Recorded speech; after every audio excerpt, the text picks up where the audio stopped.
Bismillahirrahmanirrahim. Assalamualaikum warahmatullahi wabarakatuh. Apa kabar anak-anak ibu guru kelas 4 MI yang solih dan solihah? Semoga sehat walafiat ya. Anak-anak, kita akan belajar rangkuman materi Al-Quran Hadis kelas 4 semester 1 sebagai persiapan SAS atau PAS yang meliputi bab 1 belajar surat Al-Asr, bab 2 belajar surat Al-Quraisy, bab 3 belajar surat Al-Ma'un, bab 4 belajar surat At-Takasur, bab 5 belajar hukum bacaan idhar dan ikhfa, bab 6 belajar hadis tentang takwa, dan bab 7 belajar hadis tentang niat. Perhatikan dan amati sampai akhir video ya, supaya anak-anak paham dan mengerti. Untuk rangkuman materi pelajaran lainnya dan latihan soal kelas 4 MI semester 1, bisa cek link di deskripsi ya. Sebelum mulai belajar, anak-anak duduk dengan baik dan awali dengan berdoa kepada Allah agar bisa belajar dengan baik. Rangkuman materi bab 1. Belajar surat Al-Asr. Surat Al-Asr terdiri dari 3 ayat, merupakan urutan surat ke-103 dalam Al-Quran. Diturunkan sesudah surat Al-Insyirah. Surat Al-Asr termasuk surat Makkiyah karena turun di kota Mekah sebelum Nabi Muhammad hijrah ke Madinah. Al-Asr artinya demi masa. Kandungan Quran surat Al-Asr yaitu menerangkan tentang memanfaatkan waktu dan mengisinya dengan perbuatan yang bermanfaat bagi diri sendiri dan orang lain. Manusia yang terhindar dari kerugian dikecualikan bagi manusia yang beriman hatinya dan mengerjakan amal-amal yang soleh, menunaikan dan meninggalkan semua yang diharamkan, tabah menghadapi musibah dan malapetaka serta gangguan yang menyakitkan. Rangkuman materi bab 2. Belajar surat Al-Quraisy. Surat Al-Quraisy terdiri dari 4 ayat, merupakan urutan surat ke-106 dalam Al-Quran. Diturunkan sesudah surat Al-Insyirah. Surat Al-Quraisy termasuk surat Makkiyah karena turun di kota Mekah sebelum Nabi Muhammad hijrah ke Madinah. Quraisy artinya Bani Quraisy. Kandungan Quran surat Al-Quraisy menerangkan tentang kehidupan orang Quraisy serta kewajiban yang seharusnya mereka penuhi. Menjelaskan tentang kebiasaan suku Quraisy yang mempunyai mata pencaharian pokok berdagang. Menjelaskan tentang perjalanan dagang orang-orang Quraisy pada musim dingin pergi ke negeri Yaman dan pada musim panas ke negeri Syam dalam setiap tahunnya. Rangkuman materi bab 3. Belajar surat Al-Ma'un. Quran surat Al-Ma'un. Surat Al-Ma'un adalah surat yang ke-107. Surat Al-Ma'un terdiri dari 7 ayat. Kata Al-Ma'un diambil dari ayat ke-7. Al-Ma'un artinya barang-barang yang berguna. Surat Al-Ma'un termasuk golongan surat Makkiyah. Asbabun nuzul surat Al-Ma'un diturunkan berkenaan dengan orang-orang munafik yang suka memamerkan sholatnya. Kandungan Quran surat Al-Ma'un.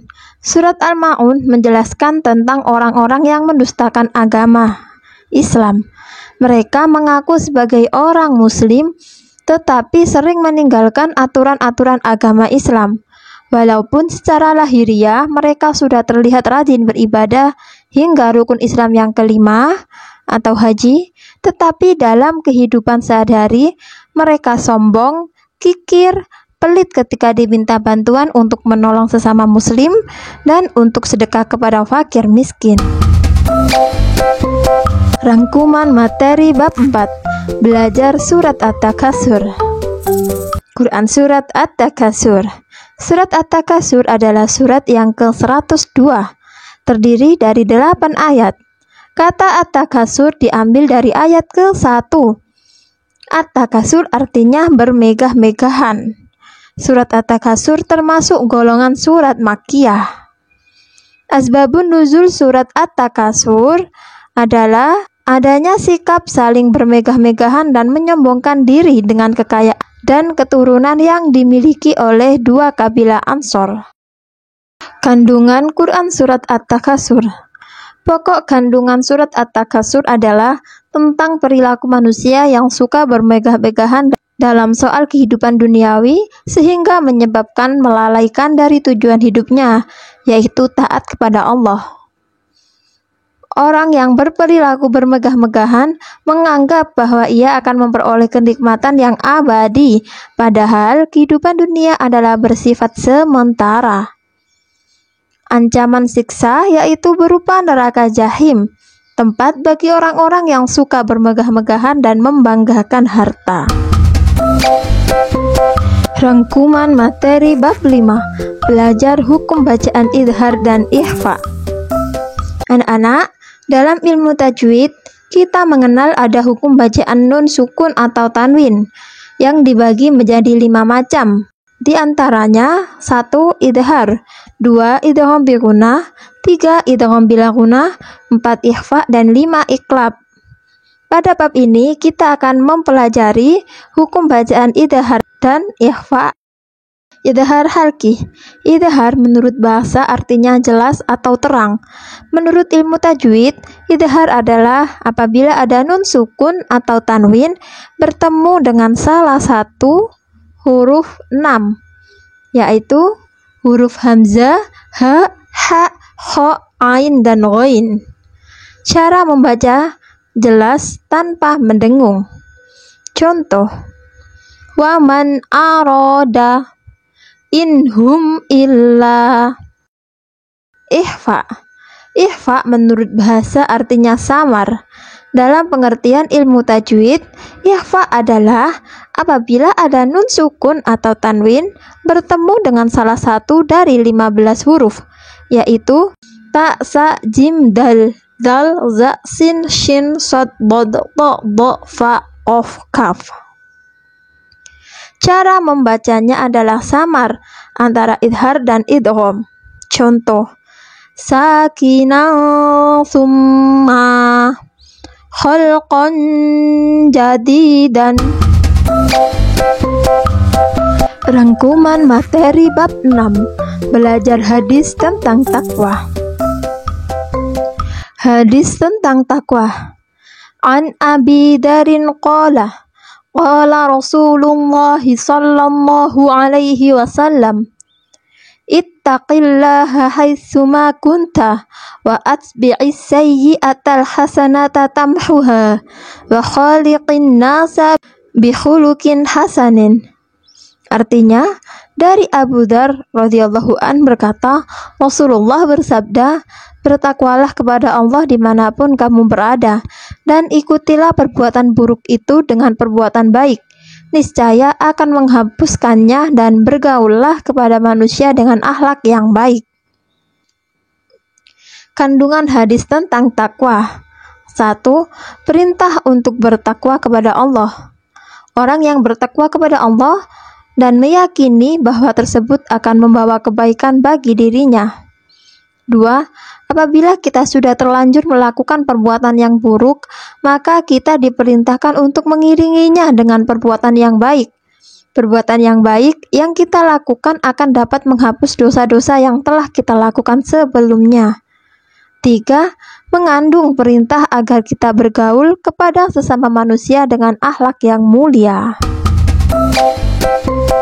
Rangkuman materi bab 7. Belajar hadis tentang niat.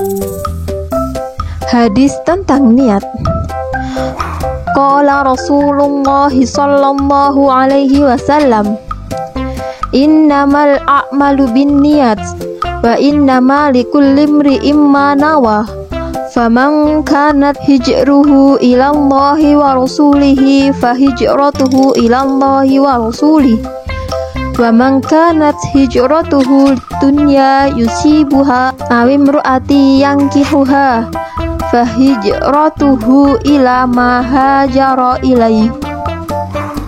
Rasulullah bersabda, sesungguhnya setiap amalan tergantung pada niatnya, dan sesungguhnya seseorang hanya mendapatkan apa yang diniatkan. Maka barang siapa yang hijrahnya karena Allah dan Rasulnya, maka hijrahnya untuk Allah dan Rasulnya.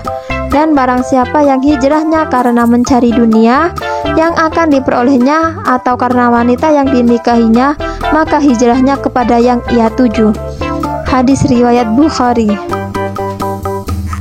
Kandungan hadis tentang niat. Niat sangat penting dalam ajaran Islam, khususnya dalam melakukan ibadah kepada Allah, misalnya sholat, puasa, atau ibadah lainnya. Walaupun memenuhi syarat dan rukun, belum tentu diterima dan memperoleh pahala dari Allah kalau niatnya bukan karena Allah. Oleh karena itu, niat dalam melaksanakan setiap amal ibadah harus betul-betul ikhlas dan hanya mengharap ridho Allah semata.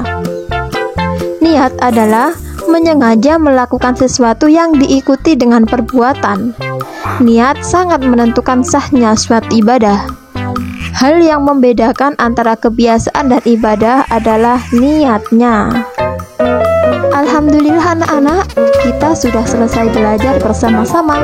Semoga ilmu yang sudah kita pelajari dapat bermanfaat dan anak-anak dimudahkan Allah dalam mengerjakan soal. Ila liqa.